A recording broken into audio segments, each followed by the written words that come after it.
안녕하세요. 35에 결혼하고 38에 이혼한 돌싱이에요. 의도한 건 아니지만 남편과 일찍 헤어지고 혼자가 됐네요.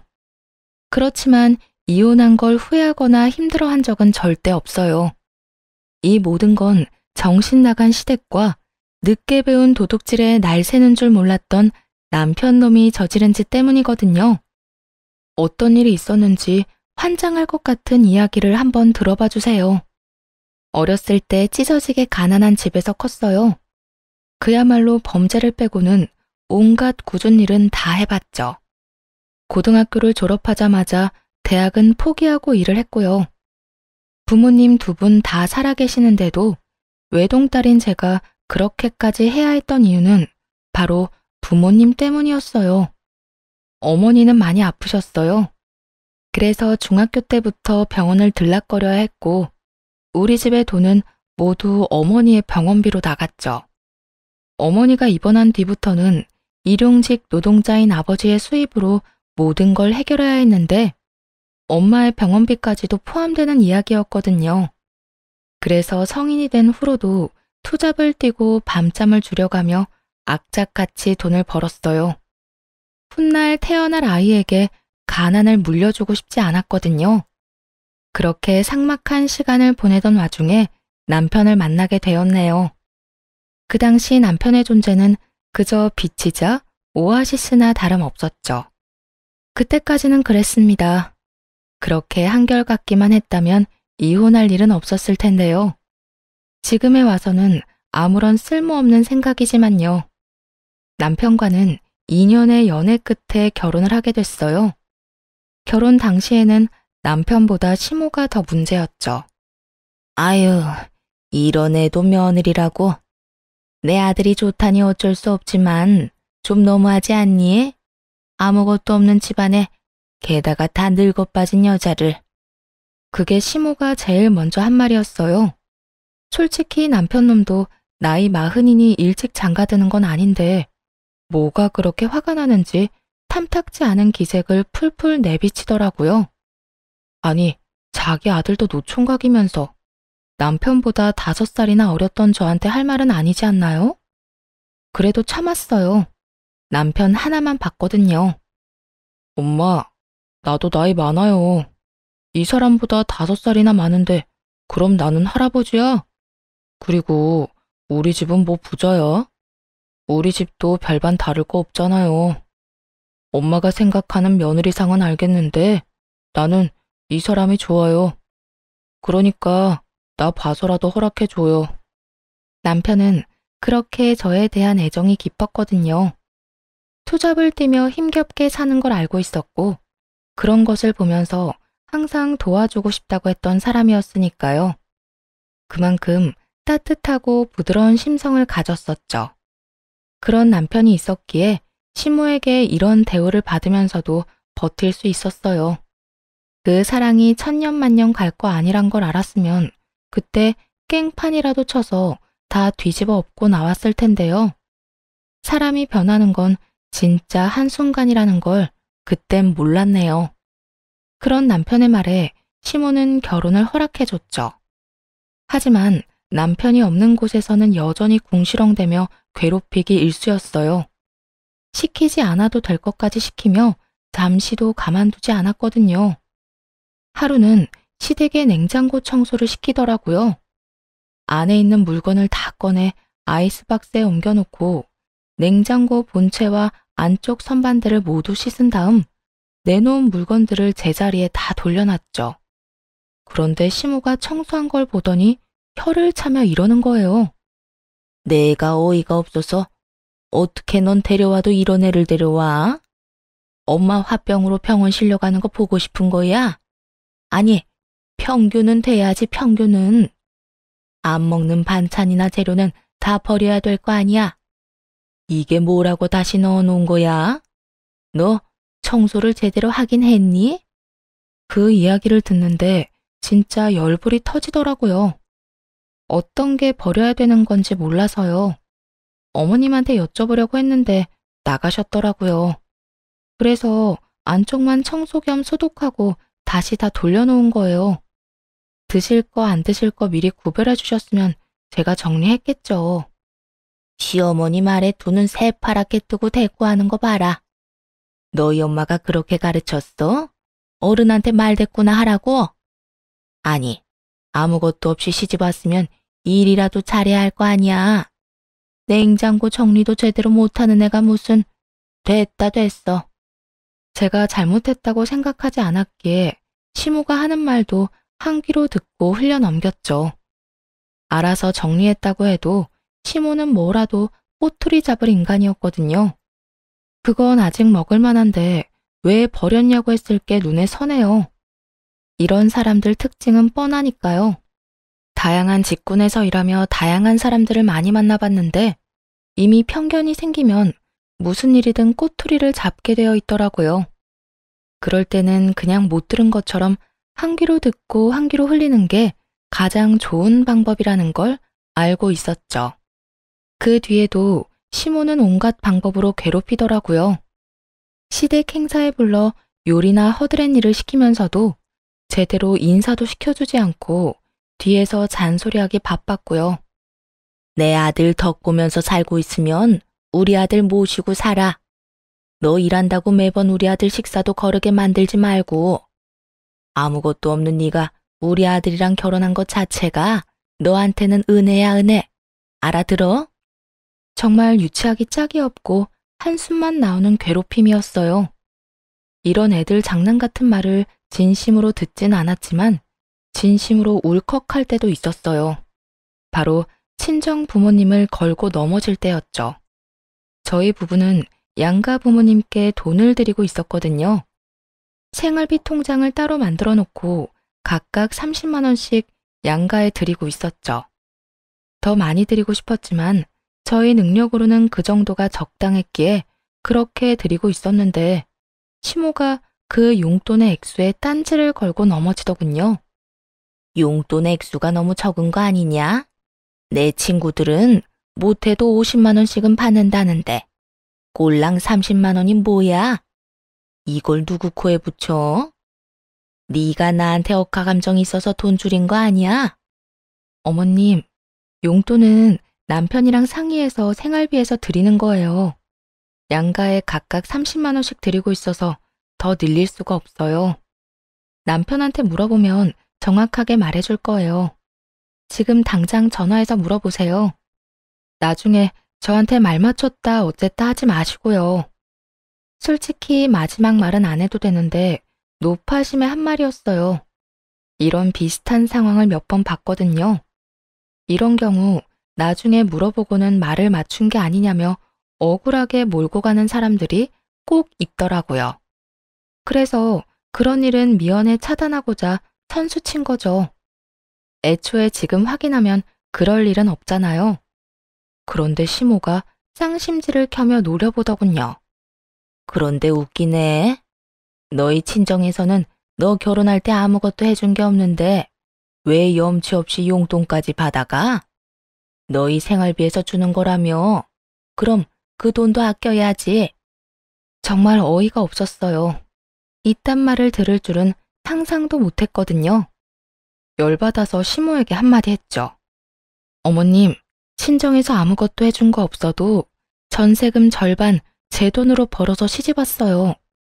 나머지 남편이 부담할 전세금 절반을 어머님이 도와주셨다고 해서 저희 부모님도 똑같이 도와줘야 할 의무도 없고요. 따지고 보면 둘 다 반반 해온 건데 뭐가 그렇게 불만이세요? 그러실 거면 어머님 아들이 여태 돈 못 모아놓은 걸 탓하셔야죠. 그렇게 말하자 시모 얼굴이 벌겋게 물들더니 소리를 지르더군요. 너 지금 나한테 대드는 거니? 어디서 아래 것이 우도른한테 큰 소리 치고 난리야? 이래서 못 배워 처먹은 것들은 안 돼. 인간이 안 돼서 못 쓰는 거지 대학도 못 나와놓고. 대학 못 나온 건 어머님도 마찬가지인데 아닌가요?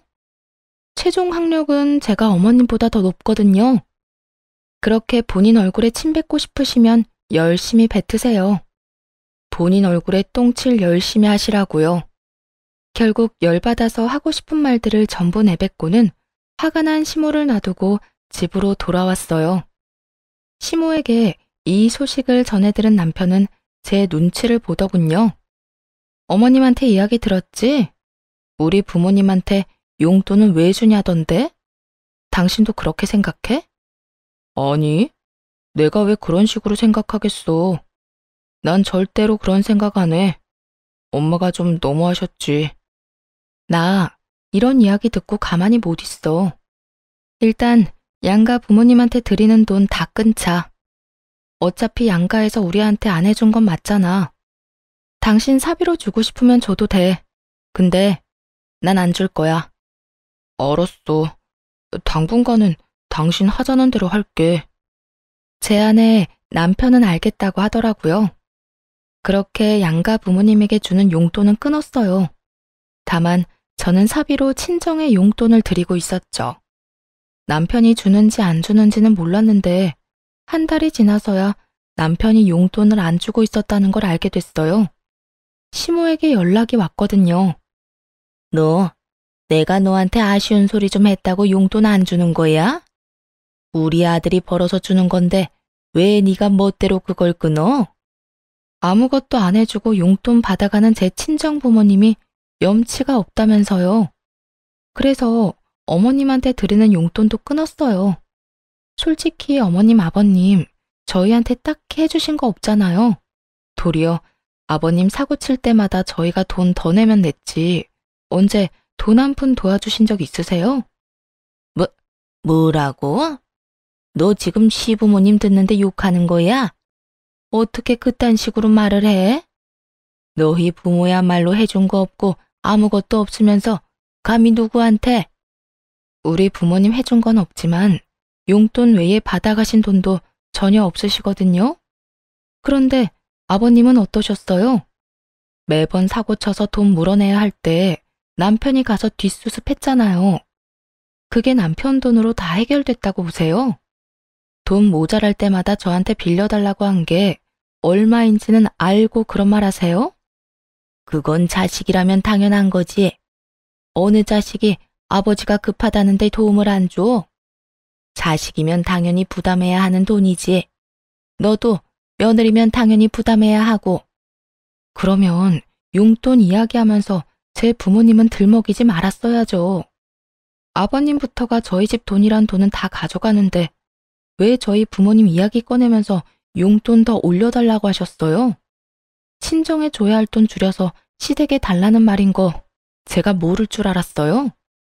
그렇게 콕 집어 말하자 시모가 당황한 듯 말을 못 잇더군요. 그리고 저희가 같이 드리는 용돈은 끊었다 하더라도 어머님한테 돈 주지 말라고 한 적 없어요. 사비로 용돈 주고 싶으면 그렇게 하라고 했는데요. 남편이 돈 안 준 걸로 저한테 뭐라고 하지 마세요. 이제 시댁 용돈은 남편 소관이니까. 시모는 모든 이야기들 중에 그게 제일 놀랐나 보더군요. 전화를 부랴부랴 끊더니 곧바로 남편에게 전화를 했더군요. 그때 남편과 같이 있었는데도 저한테 전화를 바꿔달라고는 안 하더라고요. 직접 전화해서 묻고 싶었나 보죠. 너 설마 진짜로 우리한테 주는 용돈 없애는데 동의한 거야? 응? 네가 어떻게 그럴 수가 있니? 우리가 너 전세금 보태줬잖아. 남편은 결혼할 때 전세금을 5천만 원 가져왔어요. 그중 2천만 원은 시모가 준 돈이었죠. 그런데 남편 하는 말이 더 충격이었어요. 엄마, 나한테 이야기하지 말고 아버지한테 말해요. 나 솔직히 말하면 아버지 사고 친 거 수습하느라 돈 진짜 많이 썼어요. 결혼할 때 돈 얼마 못 모은 것도 다 아버지 탓이 크다고요. 여태 제가 쓴 돈이 3천만 원인데. 뭐라고? 이 인간이 또 주식했다니? 너 설마 그 빚 갚아준 거야? 주식은 얼마 안 되고 그거 말고 다른 거 사고 친 게 더 많았어요. 여튼 그거 다 해결하는데 3천만 원 좀 넘게 들었거든요. 해준 거 없이 돈 받아가는 건 염치 없는 행동이라면서요. 엄마가 그렇게 말했으니 엄마 말 따르는 게 맞는 거겠죠. 그러니까 전세금 준 거로 생색내지 마세요. 이미 저는 그거 다 갚은 거나 마찬가지니까요. 시모는 그 말을 듣고는 갈라진 목소리로 시부를 찾더군요. 그 까랑까랑한 목소리가 폰 너머로 들릴 만큼 크게요. 당신 미쳤어? 무슨 사고를 어떻게 쳤길래 애한테 3천만 원이나 쓰게 만들어? 당신이 인간이야? 어? 주식 못하게 했더니 아이고 내가 이러다 골병 들지. 시모는 결국 그 뒤로 용돈의 용자도 꺼내지 못했어요. 하긴 이렇게 될 줄 누가 알았겠어요. 남편도 처음에는 시부가 사고친 걸 시모에게 말할 생각까진 없었다고 하더라고요. 시부가 젊은 시절에 집을 대출 끼고 사놓고는 그 뒤에 가지고 있던 돈을 모두 주식에 털어놓는 바람에 집까지 날아갈 뻔했었다고요. 그 집의 대출을 갚은 게 시모였다는 것만 들어도 시부가 얼마나 사고를 많이 쳤는지는 알만한 상황이었죠. 여하튼 남편이 비밀을 털어놓은 것 때문인지 시모는 더 이상 지랄 맞은 행동은 하지 않더군요. 다만 짜증을 심하게 내기 시작했어요. 콕 집어 저한테 화를 내는 건 아니었는데 그냥 분위기 흐리게 혼자 짜증내는 거 있잖아요. 그러면 시부도 남편도 저도 입을 꾹 닫았어요. 괜히 불똥 튀는 건 싫으니까요. 그렇게 시댁과 한 발짝 멀어지니 솔직히 마음은 더 편하더라고요. 그렇게 골치 아픈 시댁과 멀어지자 이번에는 친정에서 문제가 생기기 시작했어요. 친정엄마의 상태가 많이 좋지 않았거든요. 병원에서는 이 긴 병의 마지막을 고하듯 이 이상 자신들이 해줄 수 있는 것은 숨이 끊어지지 않도록 계속 연명하는 방법뿐이라고 하더군요. 그리고 그 말을 들은 지 얼마 되지 않아 친정엄마는 폐혈증으로 사망하셨어요. 정말 너무 힘든 시기였습니다. 그 시기를 이겨낼 수 있었던 건 남편 덕분이었어요. 그렇게 남편의 위로와 지지 덕분에 친정엄마의 장례를 무사히 치를 수 있었죠. 그 뒤 생활이 안정된 지 6개월쯤 지났을 쯤이었어요. 지금까지는 한 번도 말썽을 피우지 않았던 남편이 갑작스레 문제를 일으키기 시작한 것이었죠. 결혼하고 2년 동안 한 번도 생활비를 안 준 적은 없었는데 2달째 생활비를 안 주더라고요. 요즘 왜 생활비를 안 줘? 혹시 무슨 문제 있어? 한 달이면 그러려니 하겠는데 2달째 안 주니까 걱정돼서 하는 말이야. 걱정스레 말을 건네자 남편은 눈을 내리깔며 우물쭈물 말을 하더군요. 그게 미안해 여보. 사실은 아버지가 사고를 쳐서 요즘 내 주머니 사정이 그렇게 좋지가 않아. 남편 말에 저야말로 놀랐죠. 시부가 최근에는 잠잠했거든요. 시모에게 한 소리 듣고 나서는 남편에게 도와달라고 한 적도 없는 듯 했는데 말이에요. 그런데 갑자기 또 사고를 쳤다니. 갑자기 그게 무슨 소리야? 아버님이 사고를 쳤다고? 이번엔 뭔데? 사고를 내셨어? 아니면 보증? 아니면 다치셨어? 아니, 아버지가 신용대출 받아서 돈을 빌려줬는데 완전히 사기를 당해서 돈을 다 잃었어. 근데 그거 갚을 만큼 돈을 못 버니까 나한테 연락하셨더라고. 남편은 기가 죽어 하소연하듯 말하더라고요. 그런 남편을 보며 참 측은한 마음이 들었죠. 저나 남편이나 부모 때문에 고생하는구나 싶었거든요. 물론 다른 결이긴 했지만 남편도 시부의 부채를 책임지고 있었고 저도 얼마 전까지 친정엄마의 부채를 짊어지고 있었으니까요. 사기당한 금액이 얼만데? 당신이 생활비까지 못 줄 정도야? 7천만 원.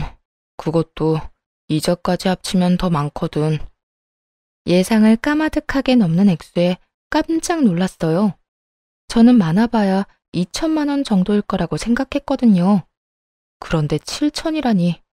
당황해서 남편에게 물었어요. 설마 그것 당신이 다 갚을 거야? 그래야 될 것 같은데. 아버지 얼마 전에 직장도 그만두셨잖아. 돈 나올 구석이 아예 없으셔. 그런데 원금 이자만 한 달에도 어마어마하게 빠져나가니까 아버지가 감당 안 되니 나한테 연락하신 거겠지. 아무리 그렇다고 해도 당신이 그걸 무슨 수로 다 갚아? 어머님한테는 말했어? 엄마한테는 말 못했지. 이거 아시면 우리 부모님 이혼한다고 난리 날걸? 우리 엄마 성격 알잖아. 하긴 시모 성격이면 당장 이혼하자고 난리치고도 남았을 상황이긴 했죠. 그렇지만 이걸 저희가 모두 책임진다는 건 말도 안 되는 일이었어요. 게다가 문제는 그뿐만이 아니었거든요. 저희 전셋집 계약 기간도 다 끝나가는데 이번에 집주인이 재계약금을 더 높게 받겠다고 했어요. 거의 3천만 원을 올려달라고 해서 그것 때문에 돈을 모으고 있었는데 이런 일까지 터지다니. 그 돈을 마련하지 못하면 다른 집을 알아봐야 할 판이었죠. 그런데 남편이 눈치를 보며 그러더군요. 그래서 하는 말인데 저번에 받은 장모님 사망보험금 그걸로 우리 아버지 빚 좀 갚아주면 안 될까? 내가 차용증까지 쓸게. 이번 한 번만 도와줘. 응? 화가 났어요. 엄마가 돌아가신 지 1년도 안 지났는데 그 돈을 사고 친 시부를 위해 빌려달라고 말하는 남편이 야속했죠. 그 돈이 어떤 돈인지 알면서 엄마가 사망보험금을 넉넉히 들어놓긴 했지만 장례 비용과 밀린 병원비와 빚을 갚느라 거의 절반을 써야 했거든요. 1억 5천 정도 나왔는데 나머지 남은 돈이 딱 7천만 원 정도였어요. 말도 안 되는 소리 하지 마. 그 돈은 안 돼. 우리 아버지도 이제 좀 편하게 사셔야지. 아버지가 절반을 주신다곤 했지만 그 돈은 보관해달라고 했었어요. 매달 조금씩 빼서 쓰시라고요. 아버지 노후 자금이라고 말씀드렸죠. 여보, 내가 안 갚을 거 아니야. 다 갚을 거라니까. 내 돈도 아니야. 아버지 돈이고. 남편은 막무가내로 우기며 부탁하더군요. 남편이 부채를 떠안으면 같이 힘들 거라는 생각이 들기 시작하니 어쩔 수 없이 빌려줘야겠다는 생각이 들었어요. 아버지야 노령연금도 있고 제가 드리는 용돈도 있을 테니 당분간은 어떻게든 되겠지 하고요. 그래도 그냥 돈을 무턱대고 빌려줄 수 없어서 남편에게 말했어요. 그러면 담보가 될 만한 거라도 가져와. 그리고 사용증도 써야 해. 빌려주는 사람은 우리 아버지, 빌려가는 사람은 당신 아버지. 만약 한 달이라도 돈을 안 갚으면 그 집을 담보로 돈 갚아야 하고 계약 내용 이렇게라도 괜찮으면 빌려줄게. 당연히 되지. 그럼 아버지 불러올게. 남편은 그제야 활짝 핀 얼굴로 시부에게 전화를 하더군요.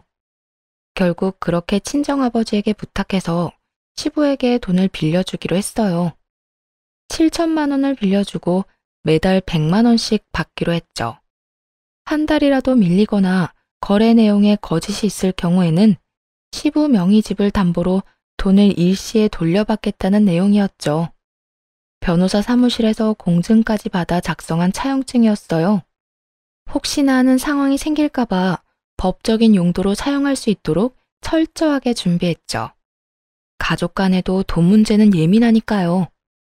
시부는 차용증 작성하는 날 저와 친정아버지에게 고맙다며 연신 고개를 숙였고 남편도 고맙다고 인사를 몇 번이나 했어요. 그렇게 시부는 달마다 100만 원을 갚는 것으로 됐어요. 상황은 그렇게 정리되는 듯 보였죠. 한 통의 전화를 받기 전까지 말이에요. 남편에게 돈을 빌려주고 5달쯤 지났을 때 남편 친구 와이프에게 연락이 왔어요. 원래는 모르는 전화번호는 받지 않는데 하루에 몇 통이나 전화가 와 있으니 이상하다 싶어 5통째 전화가 왔을 때 받았던 거였죠. 여보세요? 혹시 김정근 씨 와이프 되세요? 네, 제가 김정근 씨 배우자인데 누구세요? 김정근 씨 친구 아니에요. 제가 누군지는 아마 그쪽 남편이 잘 알 거고요. 그쪽 남편이 제 전화랑 제 남편 전화까지 의도적으로 피해서 아내분께 전화한 거예요. 남편 친구 와이프가 저에게 전화할 일이 뭐가 있을까 싶었어요. 그런데 뾰족한 목소리에서 무척 화가 난 것이 느껴졌죠. 게다가 남편이 이 부부의 전화를 피했다고 하니 약간 놀랐고요. 누구에게 문제가 있는 상황인지 몰랐으니 더 조심스러워져 물었죠. 저희 남편이 연락을 안 받았다고요? 그러면 남편한테 할 이야기가 있어서 저한테 전화하신 건가요? 네. 당신 남편한테 말 좀 전해달라고요. 그 미친놈이 남의 남편 꼬드겨서 재산 다 말아먹게 만들고는 아예 연락도 안 되잖아요. 이대로 우리 남편 돈 안 돌려주면 내일 당장이라도 신고할 테니까 그렇게 하려고 전해주세요. 갑작스런 여자의 말에 당황했죠. 남편이 자기 친구의 재산을 다 말아먹게 만들었다니 뭔가 오해가 있을 거다 싶어서 조심스레 물었어요. 저희 남편이 도대체 무슨 잘못을 했는데 그렇게 말하시는지 알 수 있을까요? 저는 지금 아무것도 알아듣지를 못하겠는데. 왜 몰라요? 당신도 한패인 거 아니에요? 우리 남편한테 주식하라고 꼬셔서 돈 가져가 놓고는 홀라당 말아먹었잖아요. 우리 남편이 귀가 얇아서 그랬다고는 해도 차라리 주식을 직접 넣었으면 내가 이런 말까진 안 해요. 근데 돈을 가져가서 다 날려먹고 잠적하면 어떡해요? 눈앞이 캄캄해지더군요. 순간 머릿속에는 남편이 한 번도 해보지 않은 주식을 어떻게 친구에게 권했을까 의문이 스쳤어요. 남편은 여태 주식을 한 적이 없었거든요. 시부가 남편 어릴 때 주식으로 크게 날려먹은 적이 있었는데 그 뒤로 시모가 주식을 절대 못하도록 막았다고 들었어요. 그래서인지 남편과 연애하는 동안에도 남편은 주식 이야기를 한 적이 한 번도 없었고요. 그런 남편이 갑자기 친구에게 주식을 소개하고 돈을 받아 직접 주식에 넣었다뇨? 그 여자가 무슨 말을 하든 말든 부랴부랴 전화를 끊었어요. 직접 눈으로 정말 확인해 봐야 한다고 생각했거든요. 그래서 남편 이름으로 된 카드를 몽땅 가져왔어요.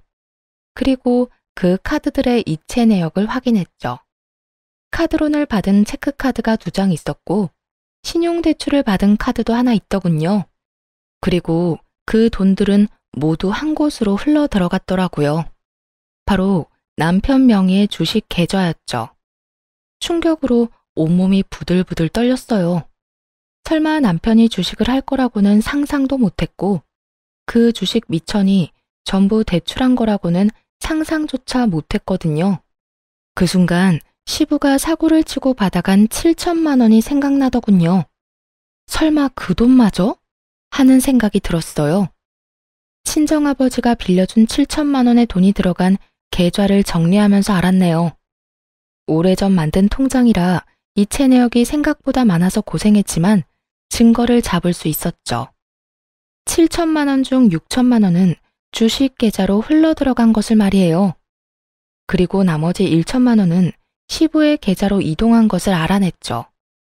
시부의 빚을 갚기는커녕 시부가 담보를 빌려주고 1,000만 원을 받은 것 같더군요. 아마 시부가 가지고 있다는 빚도 애초에 없었던 것일 수도 있겠다는 생각이 들었어요. 배신감에 남편이 돌아오기만을 기다렸어요. 그리고 그날 저녁 남편이 돌아오자 남편에게 따져 물었죠. 오늘 내가 무슨 전화 받은 줄 알아? 당신 친구 꼬드겨서 주식하라고 했다며? 친구 돈까지 가져가서 당신이 직접 넣어줬다며? 그게 다 사실이야? 다짜고짜 화를 내며 묻는데 남편 얼굴이 하얗게 질리기 시작하더군요. 도대체 어떻게 된 거야? 당신이 무슨 주식을 해? 그리고 나한테 빌려간 돈, 그거 아버님 사고 친 거 갚아준 거 아니지? 그거 당신 주식 계좌로 흘러간 거 내가 다 확인했어. 도대체 이게 다 무슨 일이냐고. 여보, 내가 다 설명할게. 설명할 수 있어. 주식은 그냥 장난으로 시작한 거였어. 호기심이었다고. 그렇게까지 될 줄은 몰랐지. 근데 진짜 잘할 자신 있어. 이번에 넣은 주식이 진짜 잘 될 주식이라니까. 미쳤어? 여윳돈으로 하는 게 주식이야. 당신처럼 여기저기서 돈 끌어다 하는 게 아니고. 카드론의 신용대출에 엄청 빌렸더라? 이거 다 갚을 순 있는 거야? 우리 아버지한테 빌린 돈으로 차라리 그 카드론이랑 신용대출을 갚았다고 하면 또 몰라. 근데 당신 그걸로 새로운 주식을 또 하는 거잖아. 이게 말이 되냐고. 괜찮아. 내가 다 해결할 수 있다니까. 당신은 뭐가 그렇게 쉬워? 돈 벌기가 그렇게 쉬운 줄 알아? 주식에 다 날려놓고 지금 이게 뭐야? 당신한테 남은 게 뭔데? 당신 친구한테 받은 돈도 해결 못해서 나한테 전화 오도록 만들잖아. 다 필요 없으니까 돈 갚아. 7천만 원부터 갚으라고. 지금 당장 돈이 없는 걸 어떡해. 지금은 절대 돈 못 줘. 돈 나올 구석이 있어야 돈을 주지. 내가 주식으로 돈 벌어서 갚겠다니까. 남편은 아주 당당했어요. 뭘 잘못했는지 전혀 모르고 있더군요. 돈이 없으니 주식으로 벌면 주겠다는 그 말에 분노가 터져나오려는 것을 겨우 참았네요. 그 정신나간 남편놈 말을 들으면서 불현듯 이 결혼의 미래가 보이는 것 같더라고요. 이렇게 같이 살다가 제게 닥칠 문제들이 눈앞에 그려지는 듯 했죠. 시부가 사고 친 거 여태 갚아준 것만도 3천만 원이 넘는데 그중 제가 빌려준 돈도 1천만 원 정도는 되거든요. 그런데 그 와중에 남편놈 사고 친 것까지 감당해야 할 현실이 코앞에 닥쳐오니 정말 참기 힘들더라고요. 이러다 저놈이 싸질한 똥까지 닦게 되는 거 아닌가 하는 생각이 들었죠. 그러자 분노를 넘어 겁까지 나더라고요. 이 문제는 단순히 용서와 화해로 끝날 게 아니라는 생각이 들었어요. 제게는 말도 없이 책임지지도 못할 만큼의 거금을 빌렸고 심지어 시부가 사고를 쳤다는 거짓말까지 했으니까요. 그것도 그 돈으로 부채를 갚는 것도 아니고 또 다른 주식을 하는 남편놈을 보면서 더 이상은 이놈을 믿을 수 없었네요. 못 준다고? 와이프 몰래 주식한다고 대출받는 게 이혼 사유가 안 될 거라고 생각했어? 다 필요 없으니까 이혼해. 아버지가 빌려준 7천만 원도 갚고 주식 때문에 집 망할 뻔했다더니 내가 망하게 생겼잖아. 이혼? 갑자기 무슨 이혼이야. 주식했다고 이혼하는 부부가 어딨어. 그리고 7천만 원이 지금 당장 어디서 나서 너한테 돌려줘. 주식도 충분히 이혼 사유 되거든. 당신이 빌린 카드론이랑 신용대출만 벌써 5천이던데 그것도 나 몰래 빌렸잖아. 그거 못 갚아서 우리 아버지한테 7천만 원 더 빌려갔고 나를 몇 번을 기만한 거야? 우리가 부부 사이가 맞긴 맞아? 난 당신이 싼 똥 못 치워. 내가 언제 똥 치워달래? 내가 알아서 잘한다고. 당신한테 매달 돈도 꼬박꼬박 갚을 거고. 그 돈은 어디서 난 돈인데? 지금 당신이 매달 내야 하는 돈만 벌써 100만 원이 훌쩍 넘어가. 거기다 우리 아버지한테 빌린 것까지 합치면 200만 원이나 되는 돈이 오로지 빚 갚는 데만 나간다고. 그래서 지금 생활비도 못 주는 거잖아. 남편놈은 반박하고 싶었던 모양이더라고요. 하지만 구구절절 틀린 것 없는 말에 입을 다물더군요. 자기가 능력이 없어서 생활비도 못 주는 게 사실이었으니까요. 남편이 이혼을 안 해주려는 이유는 간단했죠. 이혼해서 전세 계약을 해지하면 계약금 중 남편이 가져온 5천만 원은 빚을 갚느라 고스란히 돌려줘야 했고 그러고도 2천만 원을 더 마련해서 친정 아버지한테 갚아야 했으니까요. 게다가 이전에 시부가 사고 칠 때 제가 도와준 1천만 원도 있었고요. 여보, 나 진짜 돈 없다니까. 우리 이혼해서 전세금 돌려받아도 어차피 당신이 돈 다 가져갈 테고 나는 지금 빚만도 엄청난데 또 빚을 져야 해. 아니, 그러게 누가 빚내서 주식하래? 게다가 네가 나 속이고 가져간 건 우리 엄마 사망보험금이거든? 그걸 주식이나 한답시고 써놓고 나한테 큰 소리 칠 자격 있어? 답답하기는 제가 더 답답했죠. 그 7천만 원이 어떤 돈인데 우리 어머니 사망보험금을 저딴 주식하는 놈한테 다 뺏길 수야 없었어요. 그러다 차용증에 적힌 시부의 담보가 생각났어요. 안 되면 아버님한테 말해서 집 담보로 돈 빌리든지. 시댁 집은 깨끗하잖아. 차용증에도 돈 못 갚을 때는 담보 물건 팔아서 갚기로 되어 있었고, 전세금 나한테 다 주면 그리 큰 금액은 아니니까 대출 받아서 주면 되겠네. 남편 놈은 그제야 거기까지 생각이 미친 모양이었어요. 시부의 도장과 사인이 있으니 자기 선에서 해결 못하면 그쪽에 책임을 지을 수 있을 거라는 불효막심한 쓰레기 같은 생각을 한 거죠. 자기 집도 아니면서 말이에요. 잠깐만. 내가 가져온 전세금 5천만 원은 건드리지 마. 아버지한테 말해서 7천만 원 전부 받아낼 테니까. 그걸로 이혼할 때 돈 다 갚을 테니까 내 전세금은 나한테 줘. 잔머리 굴리는 소리가 여기까지 들려오더군요. 그런 남편 놈을 한심한 눈으로 쳐다봤어요. 이 와중에도 자기 몫의 돈은 보전하고 싶은 모양이더군요. 뭐든 당신 알아서 해. 7천만 원부터 갚아. 그거 안 가져오면 나 진짜 차용증으로 당신 아버지 집 경매 붙여서라도 돈 받아낼 거니까. 으름장 놓는 말에도 남편 놈은 열심히 자기 살 궁리를 하고 있더군요. 남편 놈과 함께 시댁에 가서 시부의 7천만 원 부채를 말하자 시모가 입에 거품을 물고 넘어갔어요. 이게 다 무슨 일이야? 무슨 돈을 7천만 원이나 빌렸어? 당신 미쳤어? 당신이 무슨 자격으로 이 집을 담보로 돈을 빌려? 솔직히 시부가 중간에 깽판이라도 칠 줄 알았는데 의외로 시부는 입 다물고 가만히 있기만 하더군요. 왜 내가 내 손으로 대출금 다 갚은 이 집을 이년한테 줘야 하는 건데? 이혼 이야기가 나오고 이쯤 되니 시모도 저한테 이년 저년 소리를 해가며 체면 차리지 않고 막말을 하더군요. 아버님이 저희 친정아버지한테 빌려간 7천만 원, 지금 당장 갚지 않으면 차용증대로 담보 물건 팔아서라도 받아낼 생각이에요.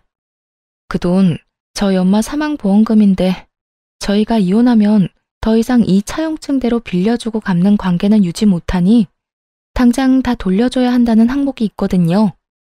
당신은 입이 있으면 말이라도 좀 해봐요. 벙어리처럼 입만 다물고 있으면 일이 해결이라도 돼? 아니, 도대체 무슨 사기를 어떻게 당했길래 7천만 원이라는 빚을 졌어요? 시모의 발악에도 시부는 묵묵부답이었죠. 시부가 받은 돈은 1천만 원 뿐이었고 나머지는 자기 아들한테 흘러간 것을 시모는 전혀 모르고 있었어요. 시부는 받아먹은 돈이 있으니 아들 하는 대로 그저 따르기만 할 뿐이었는데 말이죠. 시모가 아무리 화내고 열불을 내도 결국 그 집에 목돈이라고는 없었으니 결국은 시댁집을 담보로 돈을 빌릴 수밖에 없었어요. 그런데 시모도 호락호락하지 않더군요. 그러면 나는 집 담보로 2천만 원 내줄 테니까 아들, 네가 전세금으로 가져갔던 5천만 원으로 나머지 돈 메워 넣어. 너도 자식이면 책임을 좀 져.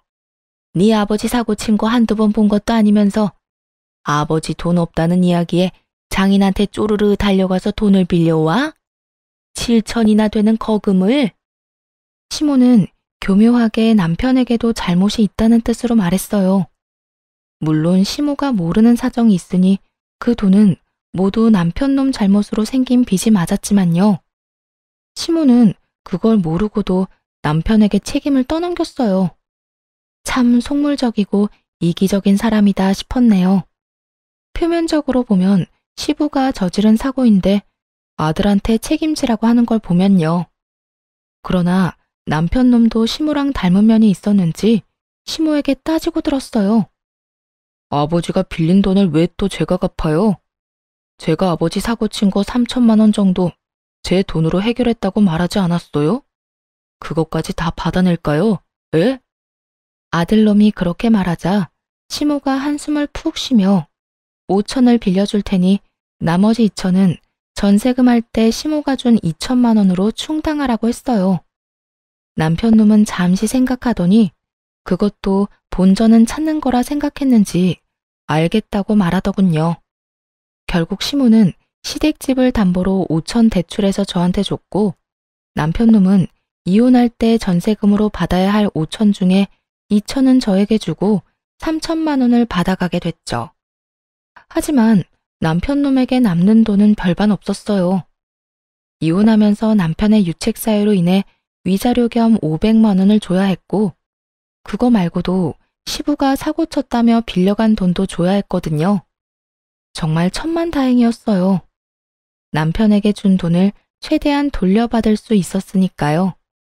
전 남편은 결국 돈이 없어 시댁으로 돌아갔고, 저는 친정으로 돌아갔어요. 아버지에게 7천만 원을 다시 주고 받아서 나온 전세금은 저축했네요. 혹덩어리 하나 달고 있다가 떼어내니 어찌나 홀가분하던지. 그제야 근심 걱정을 잊을 수 있었네요. 저야 원래 돈 모으는 재미로 살았으니 혼자로 돌아온들 바뀌는 건 크게 없었어요. 그런데 시댁 사정은 좀 달랐나 보군요. 이혼하고 한 달쯤 지났을 때 전 시모에게 전화가 왔어요. 이제 이걸로 우리 사이의 돈 문제는 끝인 거야. 정산 제대로 다 됐지? 나중에 이건 안 받았네, 저것도 안 받았네. 그딴 이야기하면 가만 안 둬. 방귀 낀 놈이 성낸다더니 사고 친 사람은 따로 있는데 돈 빌려준 저한테 왜 난리예요? 그럴 거면 가족들 관리나 잘 하시던가. 너 말을 왜 그딴 식으로 하니? 아무리 이혼해서 남남이라지만 그렇게 사람 속 긁는 말 할래? 됐다. 너랑 더 이상 말 섞고 싶지도 않아. 앞으로 볼 일 없었으면 좋겠구나. 저야말로 볼 일 없었으면 좋겠네요. 아참, 마지막으로 선물 하나 드릴게요. 아줌마는 아줌마 남편이 사고 친 줄 알고 있잖아요. 근데 그거 아니거든요. 사실은 아줌마 아들이 사고 친 거예요. 그러고서 자기 아버지 명의로 돈 빌려갔고요. 뭐라고? 그게 무슨 소리야? 우리 남편이 그런 멍청한 짓을 왜 해줘? 자기 집을 담보로 왜 돈을 빌려주냐고. 너 우리 가족들 이간질 하려고 아무 말이나 하는 거 아니야? 아줌마 남편도 아들한테 받아간 게 있으니까 입 다물었겠죠. 근데 아드님이 본인 아버지를 아주 쏙 빼닮았던데요. 아주 주식하는데 전 재산을 탈탈 털어놓고도 모자라서 카드론에 신용대출에 장모 사망 보험금까지 빌려서 했더라고요. 그거 알고 있으시라고요. 그렇게 터뜨린 대형 폭탄에 시모가 순간 말을 잇지 못하고 정적이 흘렀어요. 여보세요? 그게 무슨 소리야? 내 아들이 주식이라니.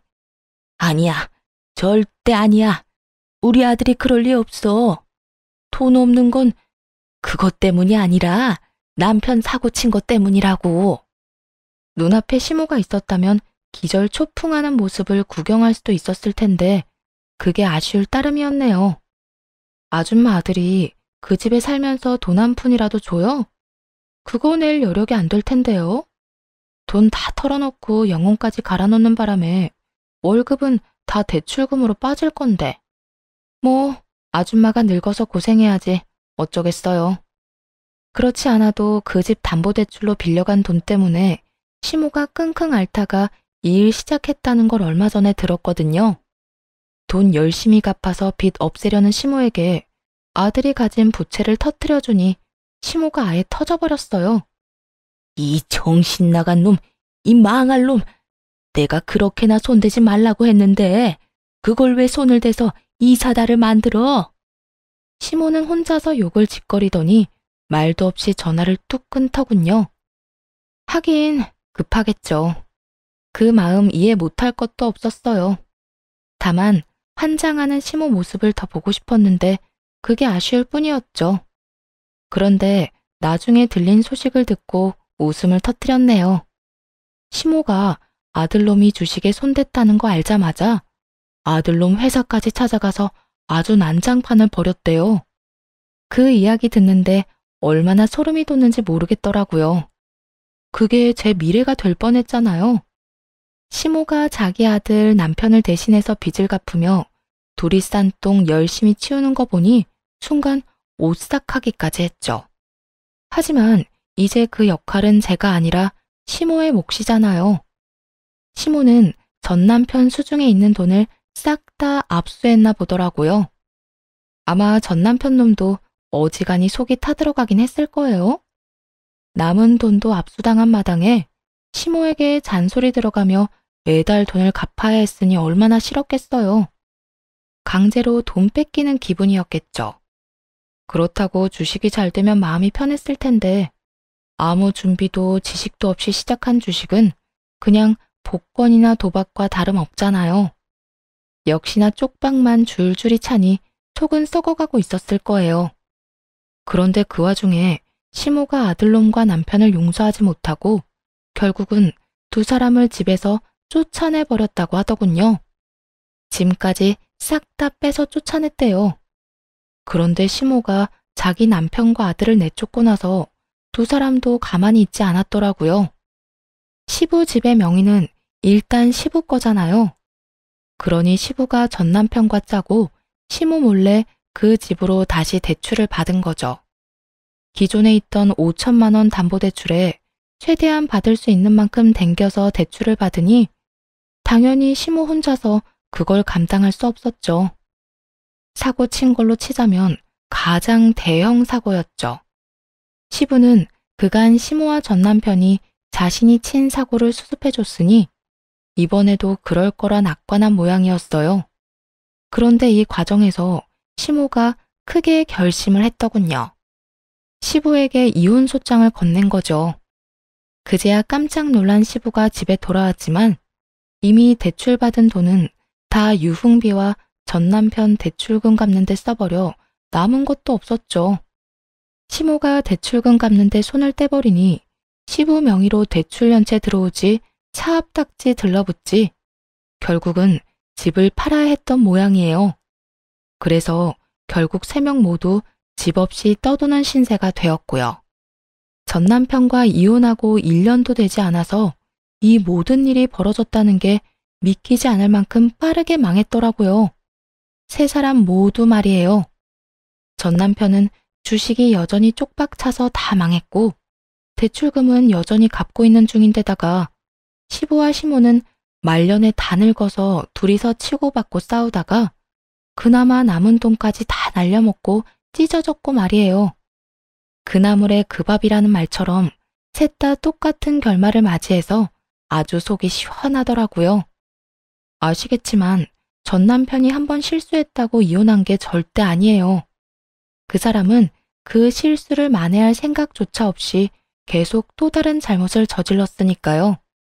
제가 허용해 줄 수 있는 건 딱 거기까지였던 거죠. 와이프 몰래 돈으로 사고치는 남편 두신 분들 최대한 빨리 빠져나오시는 게 좋아요. 아니면 딱 저 시모 꼴나기 십상이거든요.